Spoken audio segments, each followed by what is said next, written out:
L'histoire de Leroy est tout simplement une des plus grandes histoires de l'horlogerie au niveau mondial. Cette maison est née dans les années 1750, en fait, par la naissance d'un horloger qui s'appelle Basile Leroy, qui s'est installé premièrement sur l'île de la Cité.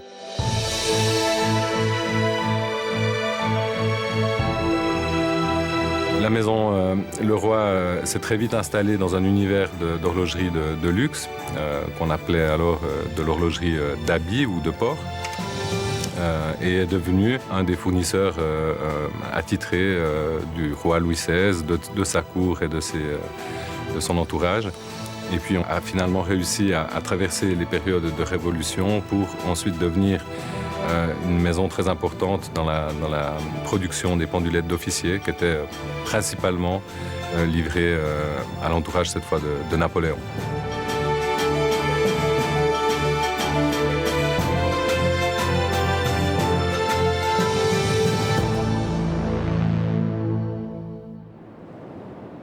Les pays et les marines qui maîtrisaient le temps en mer sont devenues évidemment les plus fortes et les plus importantes. Il faut savoir que lorsqu'on fait une erreur de prise de position en mer avec son chronographe, si on a une erreur de 1 seconde dans la mesure du temps, c'est à peu près 500 mètres de différence sur la carte. Donc ça peut avoir de très lourdes conséquences. Le fait d'être capable de produire des chronomètres de grande précision au début du 19e nous a amené effectivement à devenir fournisseur de la marine, de la Royale, et à garder ce titre d'horloger de la marine jusqu'à ce que ce titre s'éteigne. En réalité, nous l'avons eu pendant toute l'histoire en fait, de l'existence de ce titre.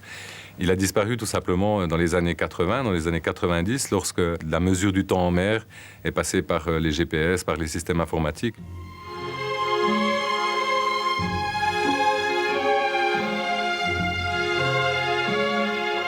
Ce qui est assez saisissant, c'est de se rendre compte que cette maison, qui a plus de 200 ans d'histoire, s'est adaptée à toutes les mutations, je dirais, technologiques et industrielles au travers des différentes périodes de sa vie.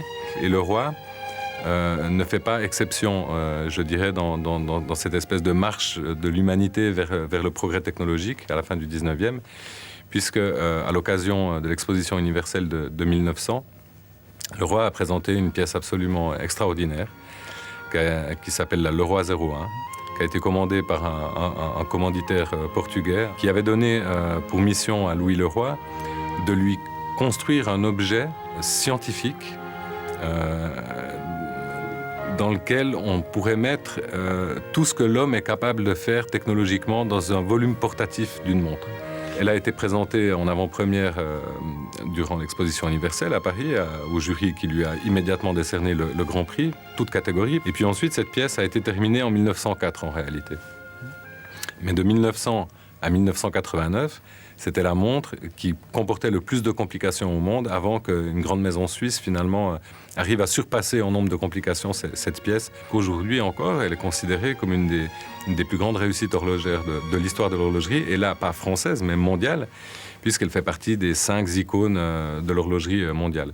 Ce qui nous aide énormément aujourd'hui à justifier notre positionnement dans l'excellence de l'horlogerie française.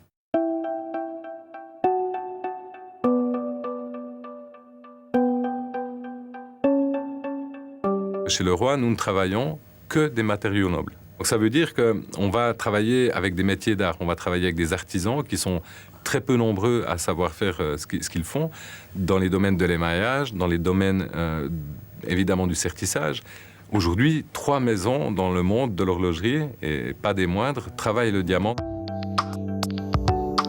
Finalement, si vous voulez, nos produits sont effectivement, je dirais, d'un aspect assez traditionnel, d'un point de vue de la forme, d'un point de vue du design. Mais par contre, les moteurs qui équipent nos montres, ce qu'on appelle calibre ou mouvement dans l'horlogerie, sont eux extrêmement pointus en termes de technologie, comme le silicium, le diamant, etc., que peu de maisons utilisent aujourd'hui parce que, tout simplement, c'est extrêmement difficile à faire.